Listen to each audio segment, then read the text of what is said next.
O trabalho é fundamental na trajetória humana, capaz de associar aspectos materiais e subjetivos ao cotidiano de homens e mulheres na busca pela sobrevivência e por uma vida melhor no presente e no futuro. Foi os negros que ajudou.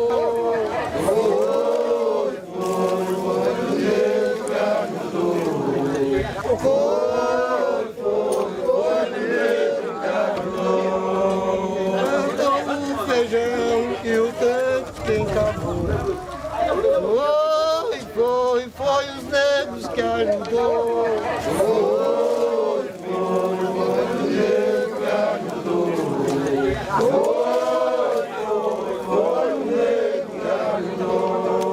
Fez aquela esteira que o branco descansou. Foi os negros que ajudou.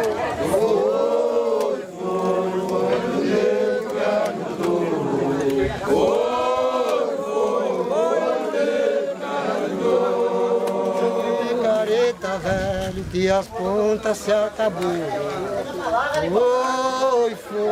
Foi os negros que ajudou. Foi os negros que ajudou. Foi os negros que ajudou. Até mesmo a senzala onde eles trabalhou. Foi os negros que ajudou. Foi o negro que ajudou. Foi o negro que ajudou. A história do trabalho no Brasil tem suas origens com as populações nativas denominadas indígenas. Com a chegada dos colonizadores portugueses, o trabalho passa a ser uma forma de produzir e acumular riquezas com base na exploração alheia.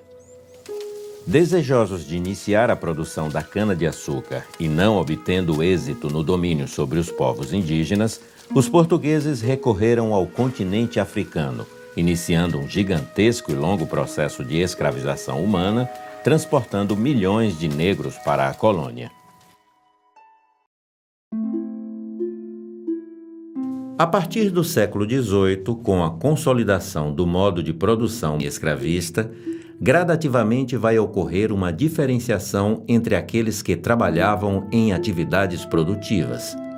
O trabalho intelectual, considerado mais digno, foi sendo destinado à população branca, enquanto o trabalho manual, tido como subalterno, passa para as mãos da população pobre, de maioria negra e mestiça.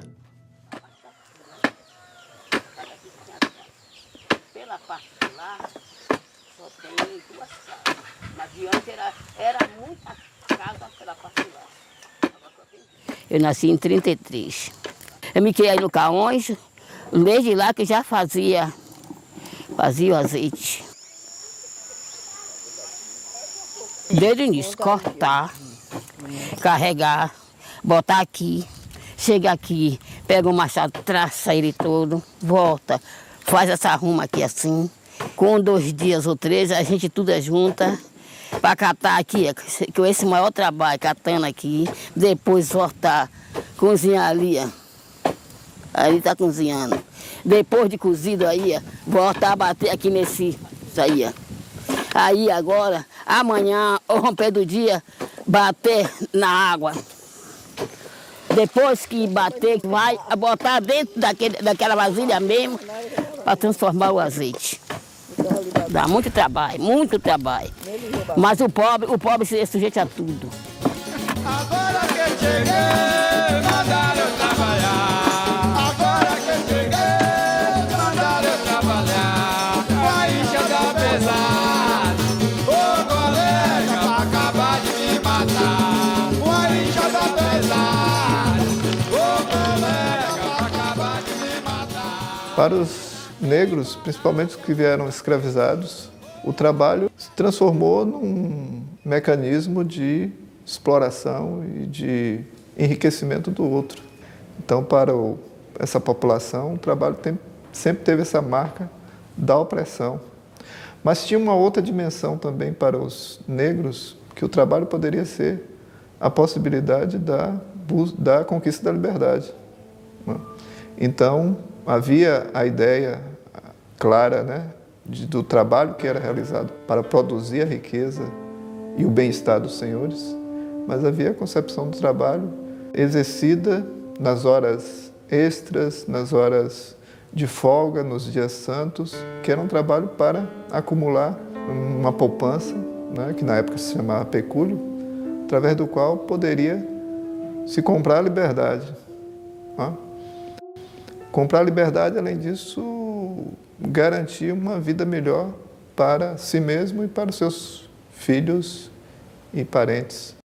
E à medida que o século XIX avança, esses trabalhadores negros escravizados ou libertos, eles passam a atuar no mercado de trabalho urbano como rural, atuando em atividades, como é denominado, de menos prestígio, como os carregadores, os vendedores dos cantos e também obras numa função subalterna.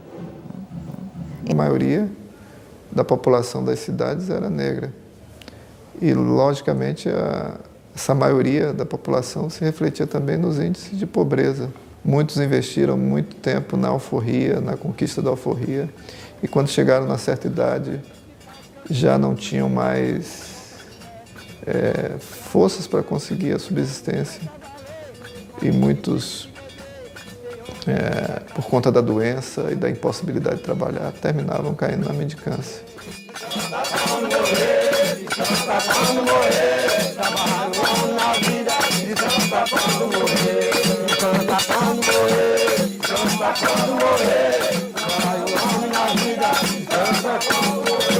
O homem canta feijão, o homem faz a colheita. Tem homem cheio de treta, outro só bate na mão. Tem outro que come pirão, tem outro que só quer beber. Tem homem que é pra valer, e homem tem da saída. Vale o homem na vida, descansa quando morrer. Descansa quando morrer, descansa quando morrer.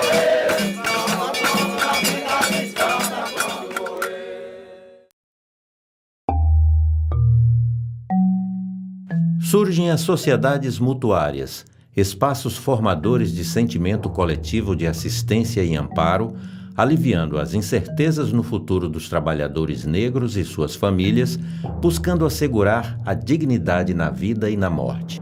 A participação nessas sociedades também contribuía para o fortalecimento da família negra sob o manto da escravidão. Havia uma aposta dos africanos que chegaram aqui no sentido da formação de laços familiares, na formação de famílias. Essa é a expectativa do escravo. E dentro da família você poderia se fortalecer, ter mais possibilidade de trabalhar junto, trabalhando junto, conseguir a alforria, conseguir a liberdade.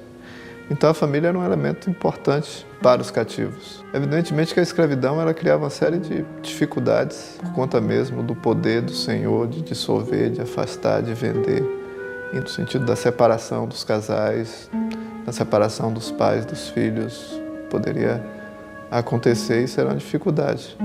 Mas ainda assim os cativos eles buscaram criar redes familiares. Muitas vezes essas redes familiares não se reduziam apenas ao laço conjugal, a relação homem-mulher, mas poderia buscar laços familiares do ponto de vista religioso. E aí eu cito o caso das Irmandades Católicas, onde se criava essa ideia também de parente, de irmão, né? Nos candomblés também, né? Os filhos e mães de santo, né? Essas ligações, essas redes que se formavam, né? No parentesco ritual. Isso é uma forma também de formar laços. Nem todos os escravos conseguiram também formar essas redes familiares. Para os africanos, por exemplo, era bastante complicado, visto que havia uma grande população de homens em relação ao número de mulheres. Mas ainda assim há essa busca, essa expectativa de todo o cativo, né, de se organizar em termos de formar esses laços familiares. Isso era um traço importante para vencer a escravidão e vencer também a pobreza. Você inserido em redes familiares, você está, de certa forma, inserido numa rede de proteção, né? A partir da qual é possível você buscar liberdade, buscar criar patrimônio.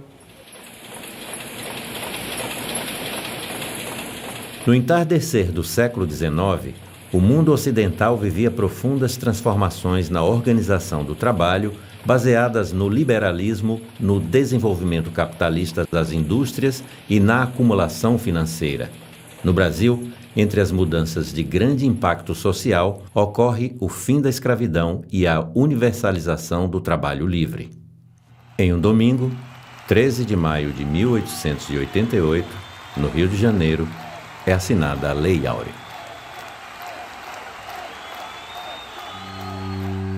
O horizonte de expectativas gerado com o fim do trabalho escravo foi se diluindo nos tempos seguintes à abolição. A crise da instituição monárquica se aprofundou e em 15 de novembro de 1899 foi proclamada a República. Então, nos anos seguintes à abolição, há um certo desencanto com relação ao que foi o 13 de maio. Daí porque essa memória de que a abolição não gerou grandes consequências. Se a gente pensar numa outra perspectiva, né, dessas esperanças, dessas expectativas, a gente vai ver que ela teve um impacto também grande, no sentido de mudar comportamentos, mudar atitudes. Os ex-escravos passaram a exigir forma de tratamento de pessoas livres, a se contrapor aos ex-senhores que queriam ainda controlá-los, porque boa parte das mulheres deixou de trabalhar no eito, no canavial, né? E isso foi uma iniciativa dos ex-escravos, né? Da mesma forma, trabalhar menos tempo, diminuir a jornada de trabalho. Isso aconteceu também nos engenhos do Recôncavo. Até o início do século XX, os usineiros, os donos de engenhos se queixavam dessa resistência dos trabalhadores dos canaviais em trabalhar menos horas. E aí a acusação de vadiagem, de ociosidade, recrudesce nesse momento, né? Acusar os ex-escravos de ociosos, né, de vadios, né, era por conta dessa afirmação dos ex-escravos de que deveriam trabalhar menos do que na época do cativeiro. A abolição, ela cria realmente uma situação de tensão e de expectativa que realmente sacode a sociedade baiana. Ai, que trabalho é esse que mandaram me chamar? Se for carrega pé, Deus não que eu não vou lá. Eu não que eu não vou lá, eu não que eu não vou lá. Se for carrega pé, Deus não que eu não vou lá.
O novo cenário não trouxe as mudanças esperadas pelos trabalhadores negros.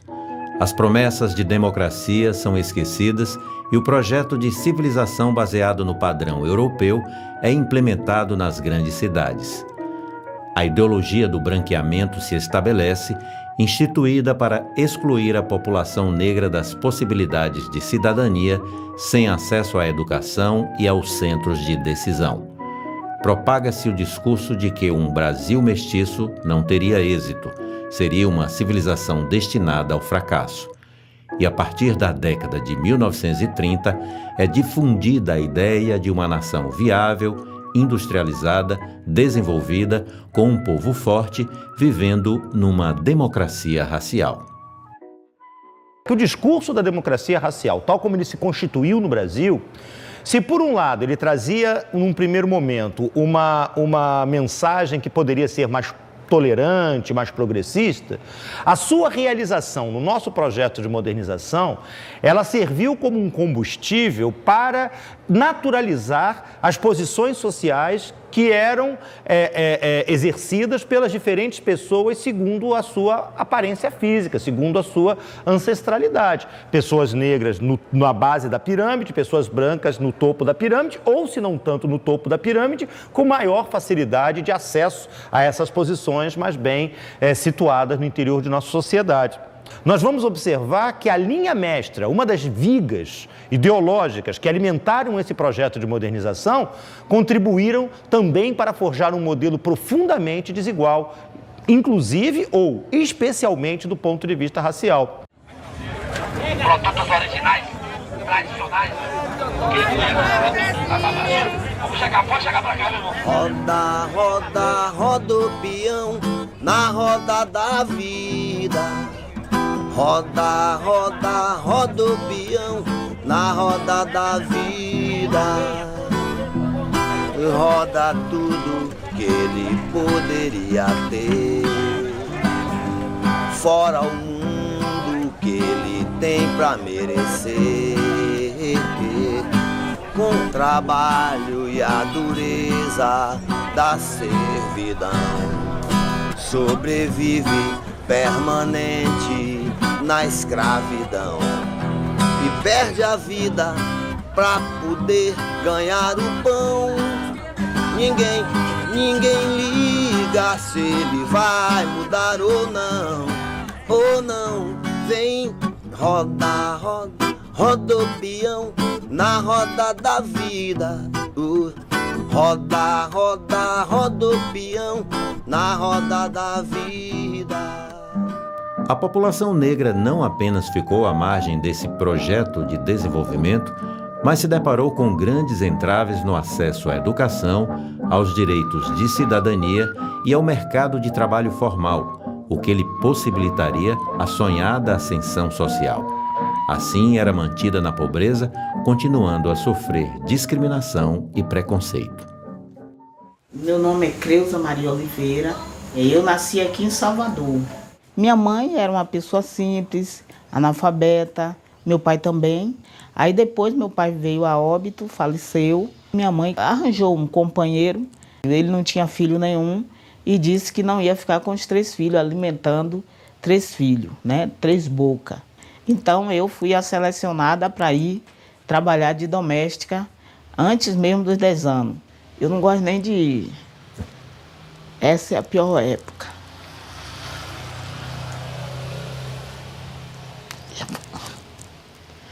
Dá uma paradinha. Eu não gosto de falar muito da minha infância, que foi uma infância muito sofrida. Eu fui para casa desse pessoal, eu passei muita coisa, muita violência. Apanhei, fazia xixi na cama e apanhava. Era ameaçada. Se eu contasse para minha mãe que eu estava sendo espancada, que ela ia dizer que eu era preguiçosa, não queria trabalhar. E minha mãe ia acreditar nela, que era adulta. E quando minha mãe fosse embora, ela ia me jogar no rio. ia me jogar no rio e dizer que eu tinha fugido. E eu não contava para minha mãe.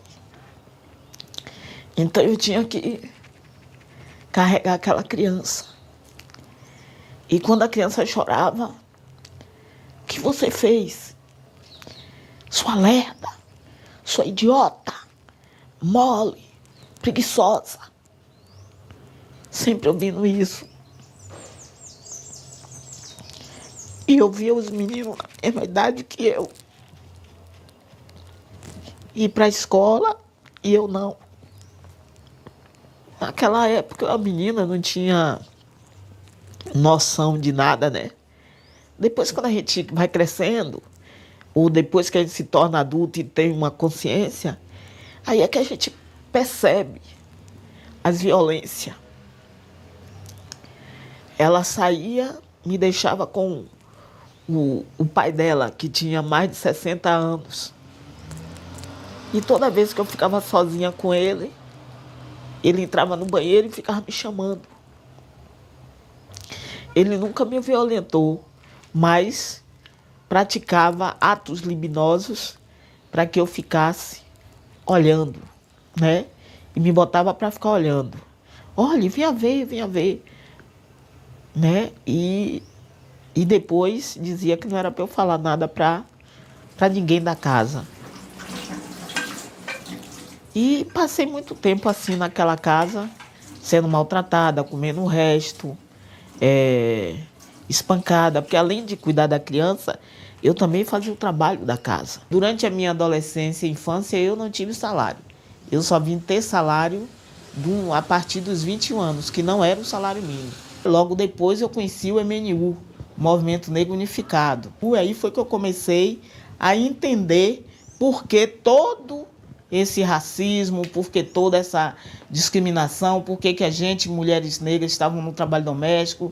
Tudo isso foi que aí eu comecei a resgatar a minha autoestima, que é um processo longo, lento, e de você começar a perceber, enquanto mulher, enquanto negra, enquanto de uma classe que, na verdade, mesmo quem está na categoria não escolheu essa profissão, nós fomos jogadas nessa profissão na infância, adolescente ou mesmo adulta, e lutando para que nossas meninas e meninos, em especial as meninas, possam ter a oportunidade de estar optando por outro trabalho, que ela ou ele possa até ser doméstico, mas que não seja só isso que lhe resta, mas que eles e elas tenham a oportunidade de ser médica, de ser engenheira, de ser política, né, de estar no parlamento, estar em todos os espaços. Nós temos direito de estar em todos os espaços. Meu nome é Dalvineia Cruz, eu sou médica psiquiatra e trabalho no Hospital Juliano Moreira, em Salvador. O meu nome é Paula Zeviche, eu sou empresária do Magia Zeviche, um spa day de beleza pura e bem-estar, especializada em beleza negra. Sou Daiane do Rosário Silva, tenho 23 anos, sou supervisora, do setor de edição e finalização da TV Pelourinho, Rede TV Jovem. Meu nome é Leonardo Queiroz, sou ex-vendedor de uma feira livre da Boca do Rio, bairro onde eu morava. Atualmente sou advogado tributarista. Eu sou Nilzete dos Santos e sou gerente e proprietária da Afrotours, que é uma agência fundada desde 2007 com o turismo cultural e afro-religioso aqui na cidade de Salvador. Eu sou Cláudia Soares, sou designer de moda, mestre em artes visuais. A atividade que eu desenvolvo demanda um trabalho voltado para a produção do vestuário, que inclui pesquisa, criação, modelagem e confecção de roupa feminina. Eu sou Jorge Washington, ator fundador do Banda de Teatro Olodum há 25 anos e acredito na arte como instrumento de transformação dessa sociedade.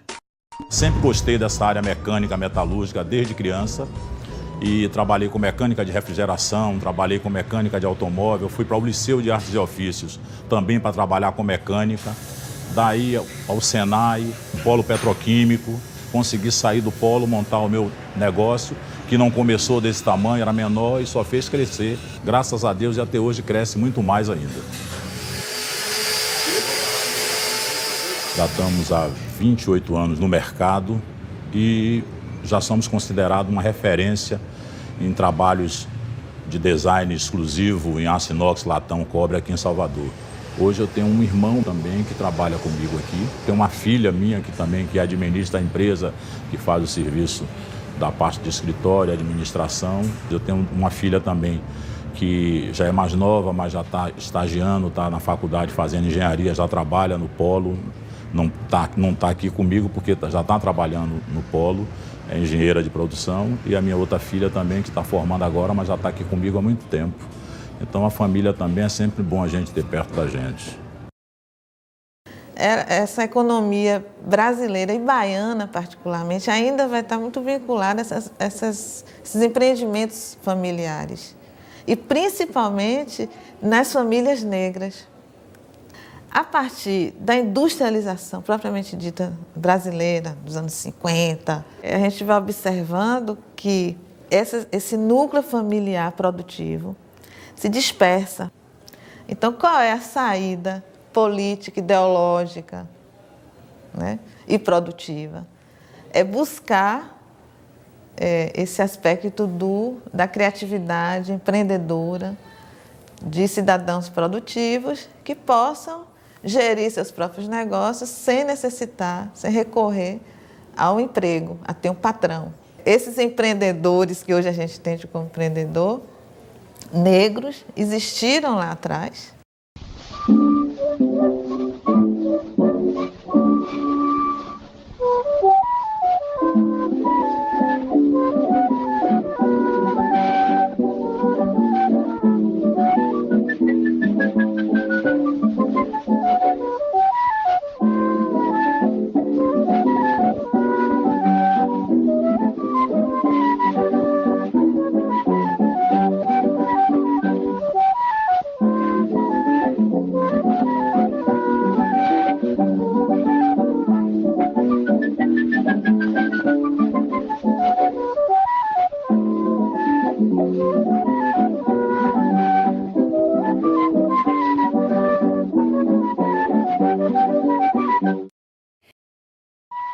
Na busca de novas possibilidades históricas para o lugar do trabalho, destaca-se a emergência de políticas públicas que potencializam o empreendedorismo criativo, inclusivo, cidadão, valorizando-se iniciativas que dialogam com a satisfação individual e o bem-estar coletivo.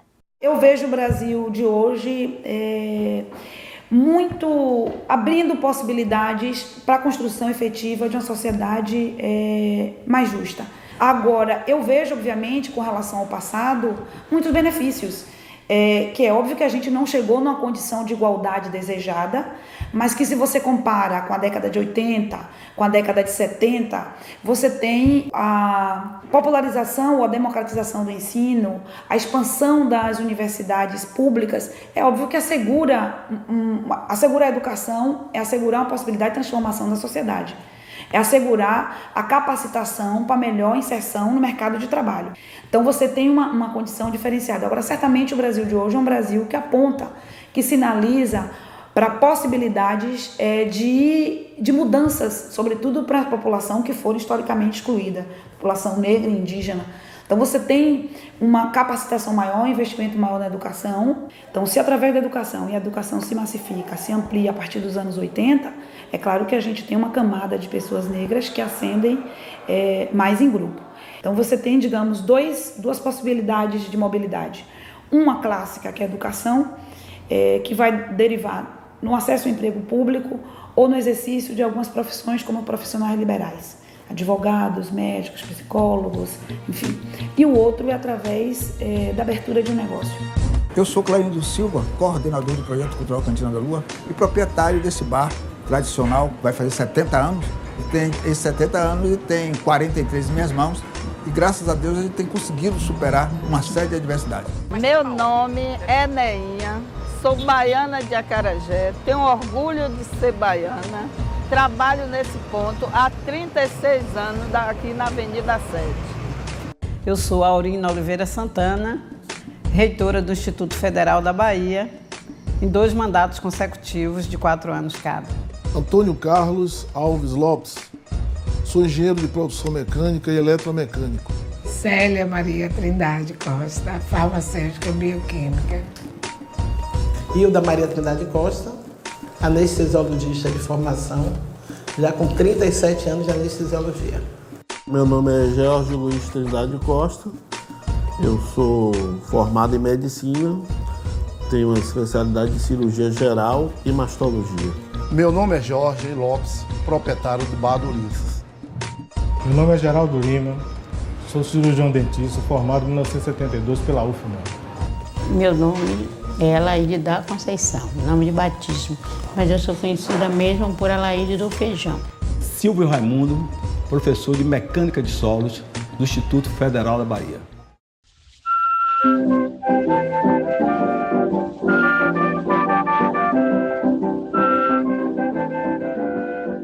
Eu me sinto muito bem com o meu trabalho, me sinto feliz com o que eu faço.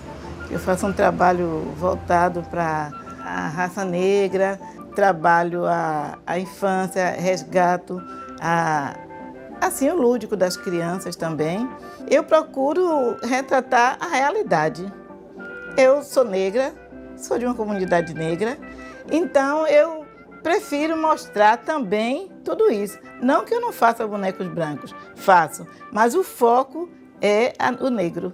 Muitas crianças não sabem nem a cor que tem, nem se é negra, nem se é parda. Muitas são negras e se acham brancas, porque o que retrata a mídia é só o branco, é só o loiro. E a criança, quando se sente negra e vê alguma coisa que represente a sua identidade, isso é muito bom.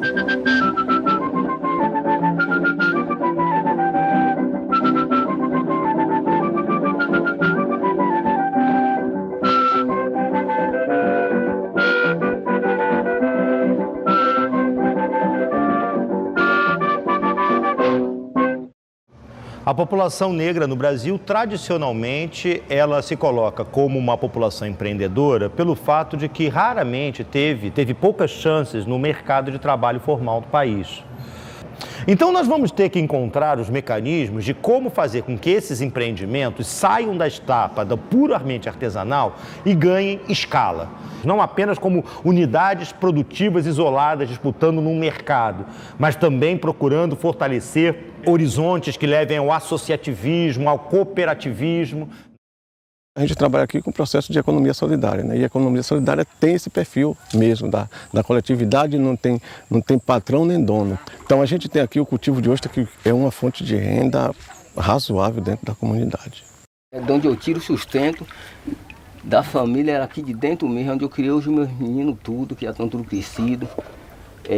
Hoje, graças a Deus, daqui mesmo, eu já estou pagando faculdade para uma das meninas minhas. Ela está com 8 meses já na faculdade. Hoje eu estou ajudando ela. Tudo criado, sustento tirado daqui do mar. A gente tem vários núcleos, não só o núcleo de ostra, como o núcleo de apicultura, núcleo de azeite de dendê, núcleo de turismo, núcleo de artesanato, todo mundo coletivo. Todo o dinheiro que é vendido é passado para o grupo e aí o grupo vive normal. Jorlane Cabral de Jesus, moro aqui na comunidade Quilombo do Caonde, comunidade de origem banto, né? Tenho 28 anos e moro aqui, não quero sair daqui não. Se você não me conhece e se quer me conhecer, vem na minha tribo que eu estou esperando você.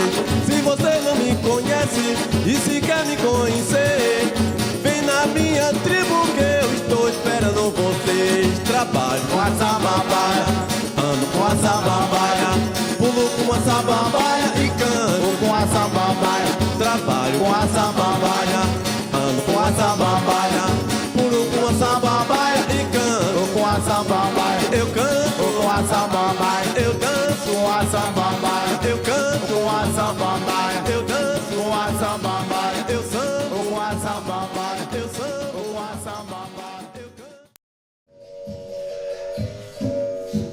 Na beira do mar, é na beira do mar, a pingueira joga capoeira negócio, na beira do mar, na beira do mar, é na beira do mar, a pingueira joga capoeira negócio. Olha, Olha, aqui o que a gente chama é o projeto Quilombo Tenondê. E nós somos uma comunidade de capoeiristas, uma comunidade de pessoas que têm uma coisa em comum, que é a capoeira e a questão da permacultura. Permacultura, na verdade, são métodos de plantação, construção e captação de energia. Eu tento hoje unir os princípios da permacultura, os princípios da capoeira Angola e tentar dentro disso divulgar isso para a comunidade, sabe? Porque isso não é bom só para a permacultura, ou para a agroecologia, ou para o capoeirista, ou para o angoleiro. Isso é bom para todo mundo, cara, sabe? A capoeira está em 136 países. Agora você imagine aí, cada capoeirista pensando nessa questão do meio ambiente, da agroecologia, da reciclagem. Imagine o impacto que a gente vai ter. Depois que eu comecei esse trabalho, já surgiram assim várias outras iniciativas de outros mestres de capoeira que estão já trabalhando, né, dentro desse mesmo tema, né, e também pessoas que já estão se inspirando de comprar espaços para se fazer trabalhos, né, com o meio ambiente.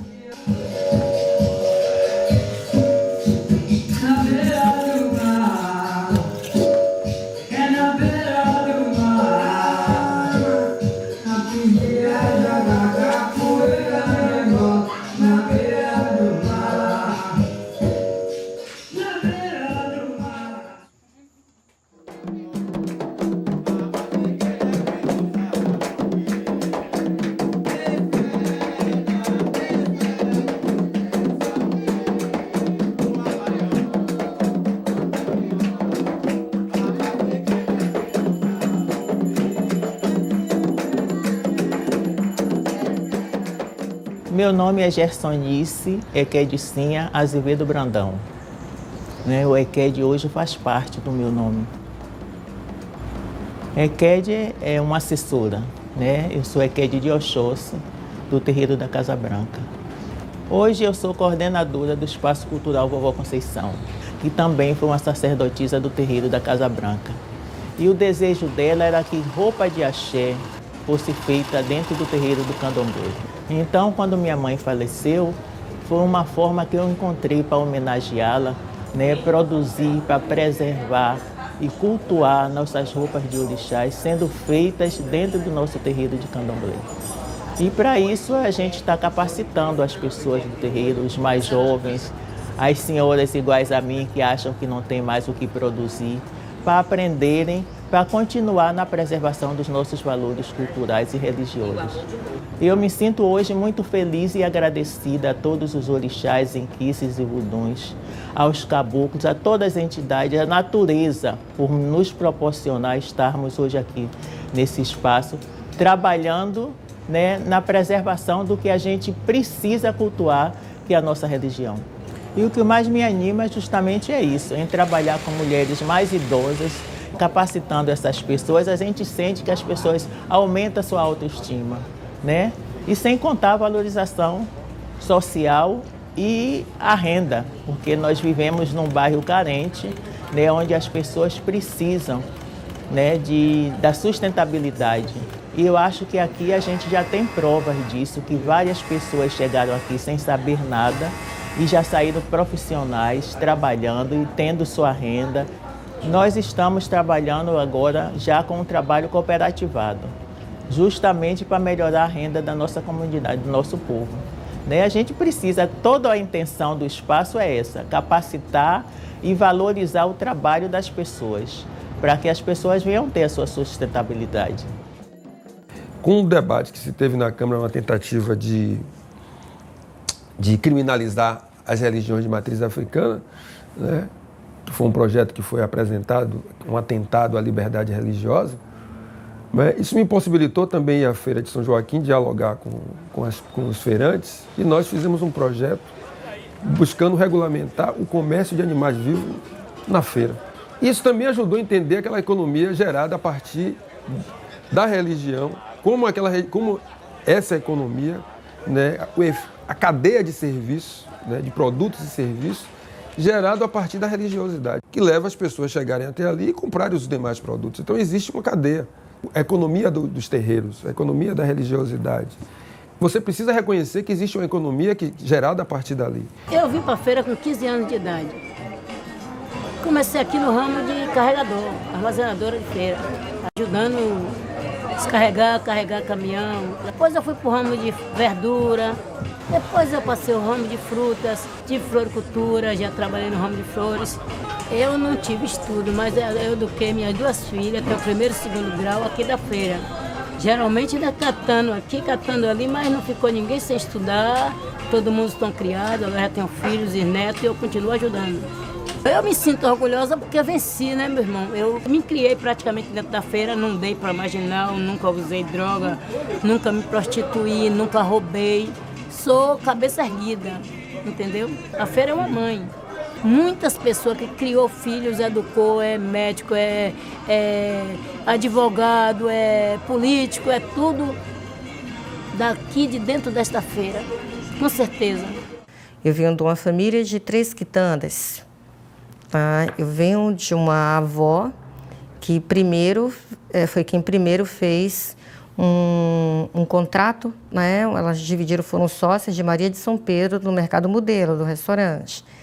Eu venho de uma mãe que tinha uma barraca no mercado popular, uma família que estava dedicada aos pequenos negócios, que frequentava a feira de São Joaquim, que tinha muitas histórias também sobre as mulheres na escravidão, luta, e eram mulheres sós, mulheres chefes de família, todas envolvidas com um pequeno negócio, e que estabeleceram metas para seus filhos. E uma dessas metas era tornar-se independentes, autônomos, mas também agregar a educação às suas vidas. Então, viveram para isso.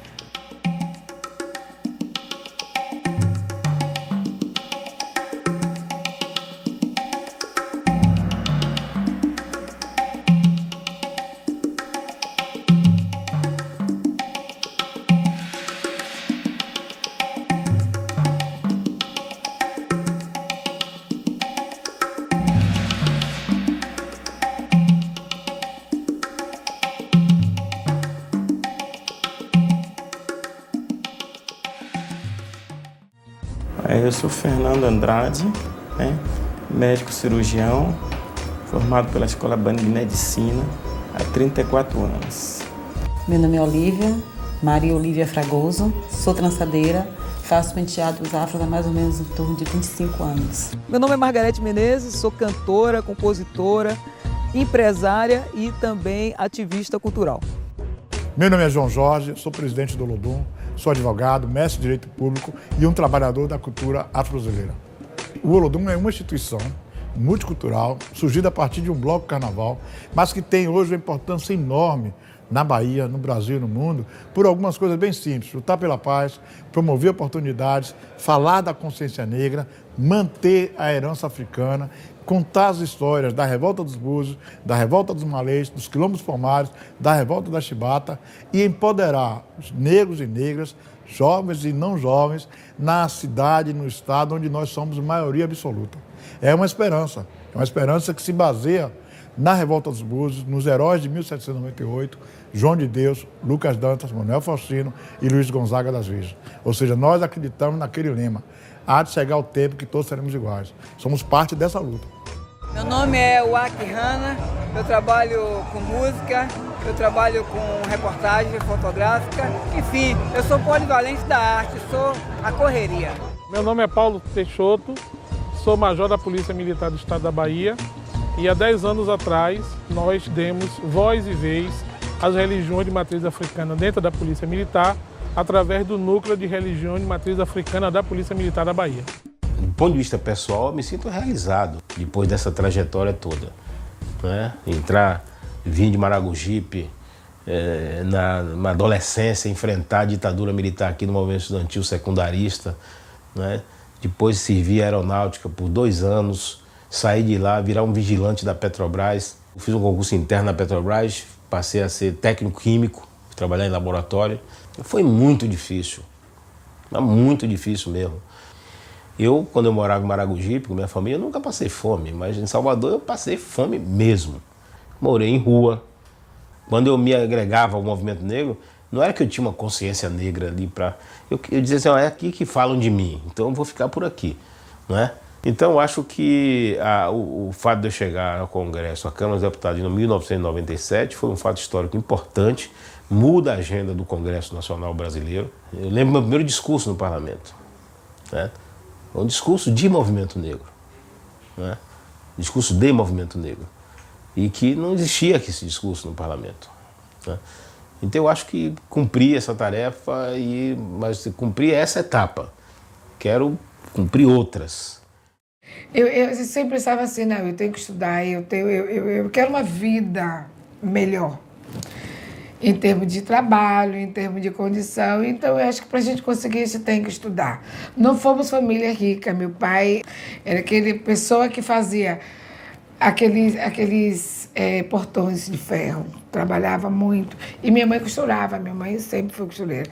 Mas minha mãe sempre teve uma visão muito grande de mundo e de vida. O que ela fez? Ela colocou a gente em escola boa para estudar. Então, nós estudávamos na melhor escola de Salvador, que era o Frisa Santiago. Eu estudei em Frisa Santiago. A superação foi minha mãe. Sabe por quê? Costureira, 5 filhos. Colocou todos os colégios particulares aqui em Salvador. Precisava de um professor de banca, ela colocava. Nos dávamos um luxo da gente ter o quê? O horário da merenda, o horário do café, a sopa de 6 horas. Todo mundo tinha suas camas direitinho. É como eu disse ao pessoal, a gente nunca tomou sopa em lata, não. A gente tinha colher. Crescemos com colher. A gente sabia que existia Papai Noel. A gente cresceu sabendo tudo isso. Que dia de sexta-feira era o cozido. Que dia de domingo era feijoada, todo mundo arrumadinho para comer a feijoada. Que Semana Santa era o peixe, reunia todo mundo. Você está entendendo? Nós crescemos com isso aí. Meu pai era o homem que, na hora quando ele ia almoçar, hoje ontem ele fazia 5 bolinhos. Um bolinho para cada filho do prato dele. Você imagine quem era essa criatura. Entendeu? Você imagine que a gente ia para o cinema, ele ia depois encontrar com a gente no cinema, a gente pequeno. Ele levava o saco de bala, para dar 2 balas a cada um dentro do cinema. Eu me lembro quando ele comprou uma época um Aeroíris verde, com tração das 4 rodas. Que a alegria da gente quando meu pai ia buscar a gente na escola de carro, todo mundo tinha filhinho de papai e mamãe, todo mundo ia buscar de carro. Meu pai ia também buscar a gente. Eu me recordo que eu era o único negro que tinha na escola e a minha vocação era para medicina, né? Aí eu fiz o vestibular, passei na UFBA e passei também na Católica, né?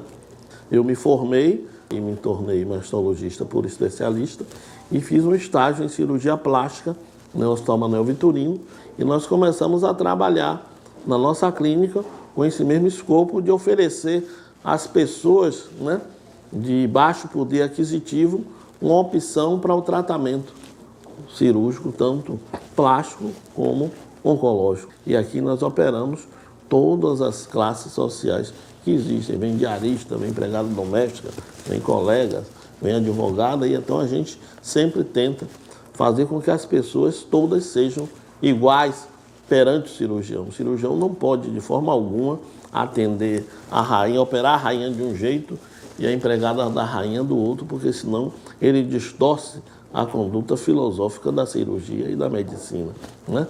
Que é atender as pessoas iguais. Eu nasci numa família pobre, não sou rico, eu tenho, entendeu, o meu apartamento, tenho o meu carro e tenho minha profissão, que a coisa é o meu tesouro, entendeu? E hoje, com a gente trazendo a nossa clínica de novo para a finalidade dela, para mim é uma coisa que é impagável. Todo dia eu agradeço a Deus essa oportunidade, entendeu? De trabalhar, porque é uma coisa muito santa em minha vida.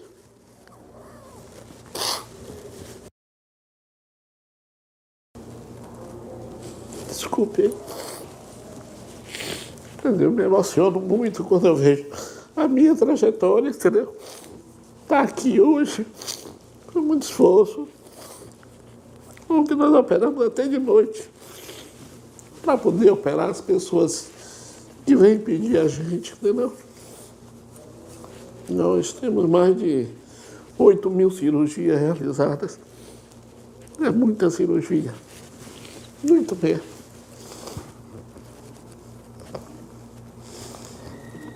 Então, para mim, eu me emociono sempre quando eu lembro de tudo isso que me aconteceu, do meu esforço, da minha busca.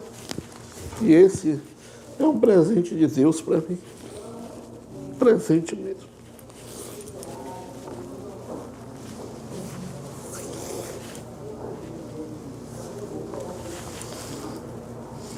Então, o que eu posso dizer aos jovens é que eles tentem fazer isso, entendeu?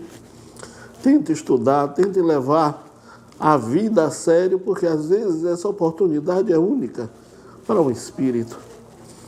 A gente estudar e ter condição de servir ao próximo. Tem quantas mulheres chegam aqui que não têm condição nenhuma e a gente tenta ajudar, porque a gente vive no mundo material. Eu não tenho recurso para bancar a cirurgia de todo mundo gratuitamente, né? Mas a gente tenta ajudar as pessoas. Entendeu? Pessoas que vêm, que pedem, que realmente têm necessidade e a gente consegue fazer muito, entendeu? Então, para a gente isso é um presente dos céus. Os nossos irmãos de luz que trabalham aqui conosco e que muito nos ajudam, sabem da nossa filosofia e sempre estão aí colaborando com a gente. Eu agradeço a vocês essa oportunidade de levar esse testemunho para outros jovens, porque eu trabalhei no Hospital das Clínicas e de negros médicos só tinha uns 2 ou 3. Para uma população que tem quase 90% de negros é muito pouco. A gente entra nos hospitais e não vê profissionais negros de nível superior. Aqui em Salvador a gente precisa muito de psiquiatra. E eu acredito que o médico que é negro, que é consciente, que vem de uma comunidade humilde, eu acredito que ele vai saber chegar mais próximo, ele vai saber se identificar mais com o sofrimento das pessoas que tanto precisam. Então eu diria para as pessoas, para os jovens, negros e negras, que se esforcem, façam o curso de medicina, porque é possível. Com certeza, eu estou dizendo que é possível porque eu estou aqui médica. Então é possível, eles façam, que nós vamos dar plantão juntos. Do paciente ao médico, eu posso ser um aluno ou professor. Um cliente, um arquiteto. O empregado ao empresário. O peão ao dono. Doente ao cirurgião. Um eleitor ao governador. Eu posso ser um vereador, deputado ou senador. Eu posso ser o que eu quiser. É só eu acreditar e estudar e muita fé. Acredita aí, juventude, vamos nós estudar, se atualizar, procurar um bom lugar, dar orgulho para nosso pai, nossa mãe. É isso o importante, tudo bem legal. Eu posso ser o que eu quiser. É só eu querer, é só eu querer e lutar e conquistar. Educação em primeiro lugar.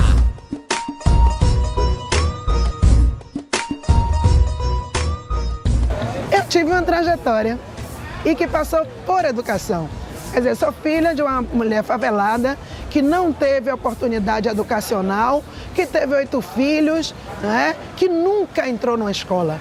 Mas ela me deu o lápis e o caderno, minha régua e o meu compasso, para mudar a minha história de vida, para não repetir a história de vida da minha mãe.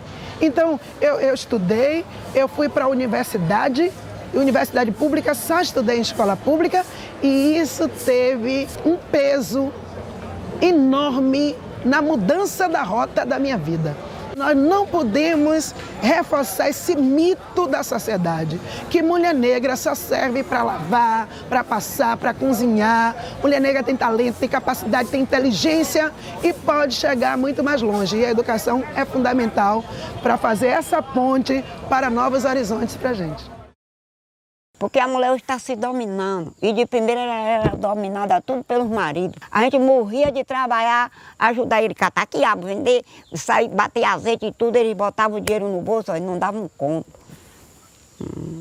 Mas hoje não. Hoje é tintim, tantão. Se ele vai no açougue faz 2 quilos de carne, eu chego lá e faço 3.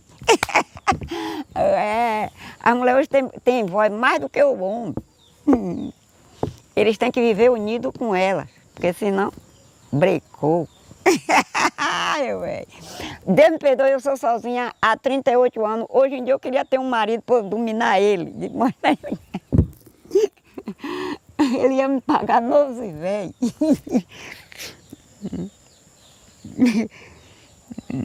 Jogar meu tempo moderno aí para eu botar para quebrar. Se eu soubesse mais,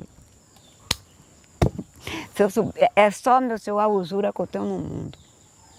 É de não saber ler. Que eu só sei marmente assinar meu nome. Mas se eu soubesse ler, eu era o cão de pendurado. Era. E eu, enquanto criança, adolescente negra, enquanto mulher negra, eu era e sou inteligente, era muito inteligente e assim, tinha destaque na sala. Mas quando foi a época de entrar para a universidade, quem vai? E aí ficou muito clara. Filhos de lavadeiras, de garis, como era a minha realidade, nós ficamos para trás. Então, aí foi forte. Aí comecei a sentir realmente que o racismo, ele era nocivo, é nocivo. Porque assim, jovens, né? E posso até dizer, porque eu tenho testemunhas de que eu contribuí muito, eu e outros colegas, homens e mulheres negros, nessa troca de experiência para que os brancos desenvolvessem, mas nós não tínhamos o direito de ascender.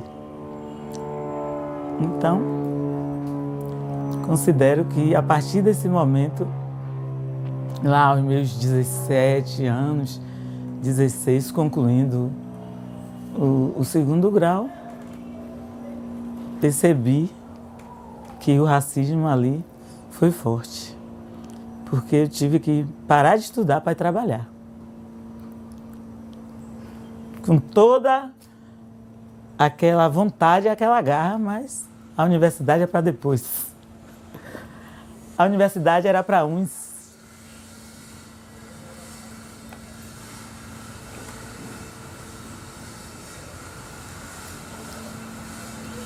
Mas vamos lutar e acreditar.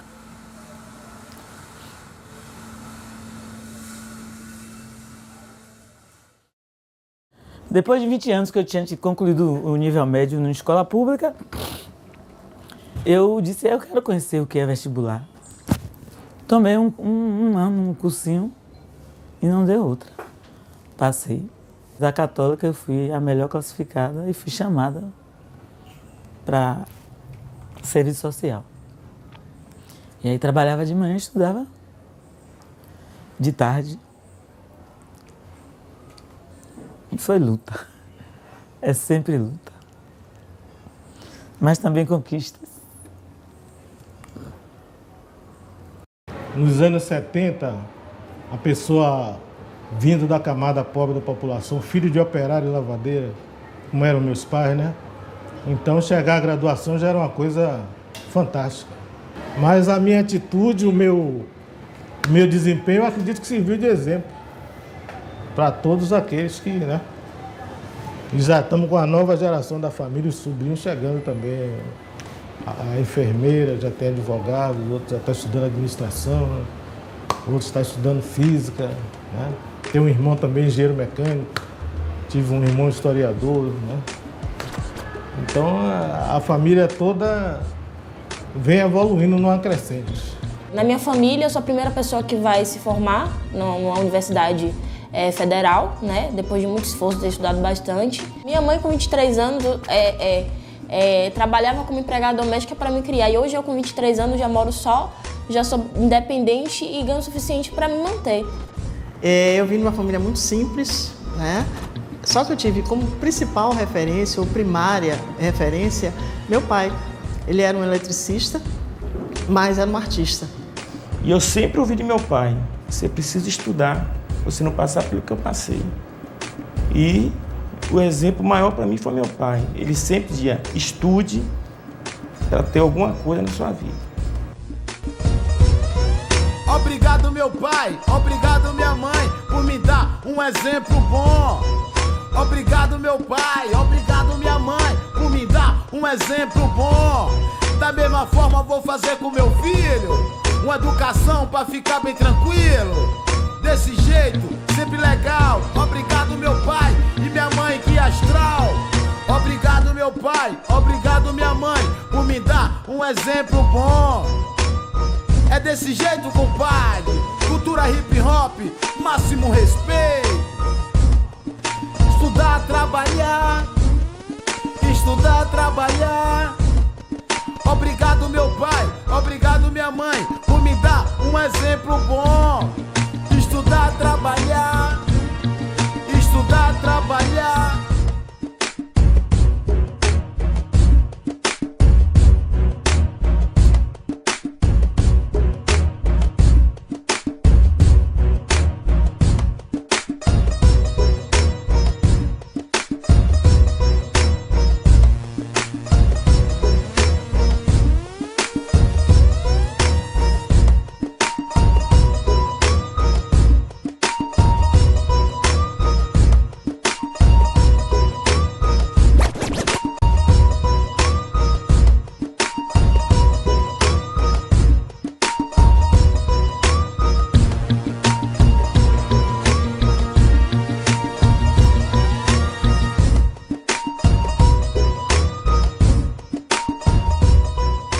Através do meu trabalho, eu ganhei esse nome Elaide do Feijão e que estou aqui nesse espaço há 20 anos com esse restaurante que eu já vim de uma história lá da Praça Cairu, em Cidade Baixa, onde eu vendia no tabuleiro que eu herdei de minha mãe. Que minha mãe era a matriarca da família dela e da família de meu pai. Meu pai faleceu logo e aí ela ficou com 8 filhos, 4 que ela adotou, criando sobrinhos, netos, cunhado na casa dela.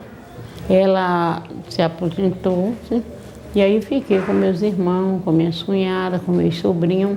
Montamos aqui um restaurante com a mão de obra da família e eu ajudava eles me ajudavam e já criados, casados, já alguns já se formaram, foram-se embora com uma vida melhor. E eu continuei aqui com minhas filhas, com minhas sobrinhas, com minhas cunhadas, e a gente está tocando a vida até o dia que Deus e os orixás assim permitir. Qualquer um de nós, somente chegamos onde queremos estudando. Nós hoje estamos com 22 mil estudantes no nosso instituto. Aqui nós temos 17 campos em cidades do interior. E então, o nosso grande quantitativo de aluno, ele está nessa população negra, em sendo essa escola uma escola pública de ensino profissional. Os nossos alunos saem daqui, terminam seus cursos e imediatamente adentram ao mercado de trabalho. Então, fica mais fácil a vida deles a partir daí. É que eu sou ex-aluno aqui da escola. E quando eu terminei o curso em 72, eu fui convidado pelo coordenador do curso para ser auxiliar de ensino. E desse auxiliar de ensino, eu estou aqui dentro da instituição há mais de 41 anos. Entendeu? Isso é um orgulho muito grande, entendeu? Principalmente a gente que vem de uma família pobre, entendeu? E a gente chega numa posição, dentro da instituição, começa de renome em todo o Brasil, é muito marcante na nossa vida. Imagina que eu ousei escrever um livro que se chama Memória da Cantina da Lua e escrevi para sair da oralidade, que é uma coisa muito forte, nós somos afrodescendentes, e graças a Deus está na 4ª edição, com 5 mil exemplares vendidos. Então, isso é exemplo de vida. Vocês precisam ter a autoestima e dizer, eu tenho capacidade de superar as coisas, e superar as adversidades. Eu quero ser grandioso, eu quero seguir os bons exemplos. E é isso que eu tenho feito na minha vida. Comecei meio que de brincadeira, cuidando do cabelo da minha família, né, minha irmã. Depois, com o tempo, que me profissionalizei, porque a trança não era profissão, né? Hoje sim, hoje nós temos salões especializados, cursos de trança. E hoje eu me sustentei a minha família, meus sobrinhos, construí, né, tenho bens através do meu trabalho, que é a trança hoje. Eu tenho um estabelecimento hoje firme com clientes para o ano inteiro.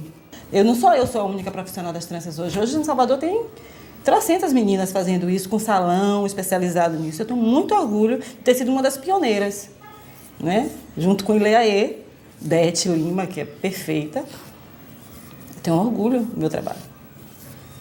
Vou chorar.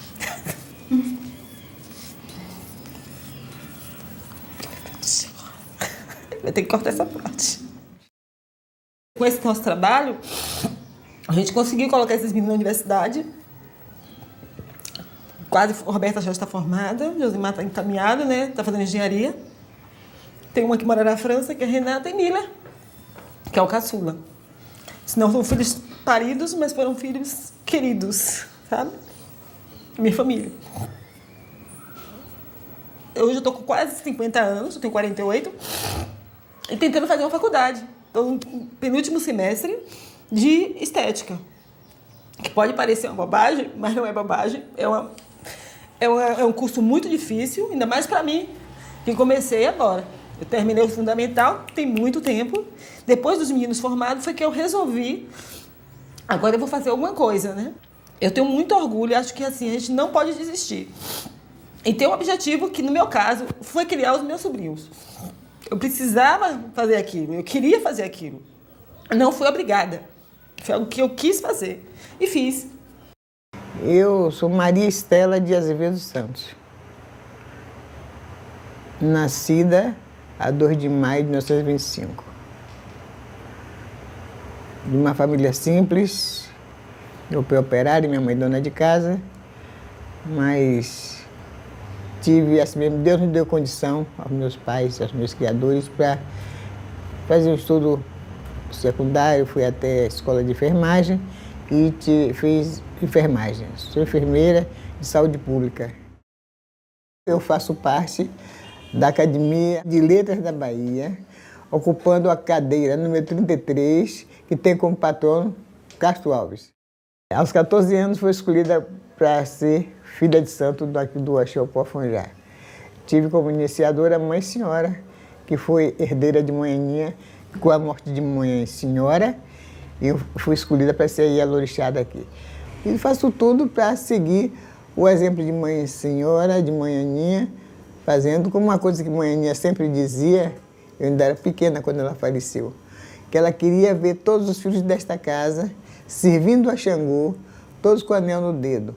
Isso, naquele tempo, de 30, por aí assim, quer dizer que ela queria todos os filhos dela com instrução, em condições de se apresentar à sociedade sem envergonhar. Nós somos vencedores e essas histórias, elas precisam aparecer para que sirva de espelho, né? nessa caminhada, nessa trajetória, que é dura, mas a gente vence. Tem que lutar. O negrume da noite reluzia o dia, o perfil azeviche e a negritude criou. O negrume da noite reluzia o dia, o perfil azeviche e a negritude criou. Constitui um universo de beleza, explorado pela raça negra. Constitui um universo de beleza, explorado pela raça negra.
Roda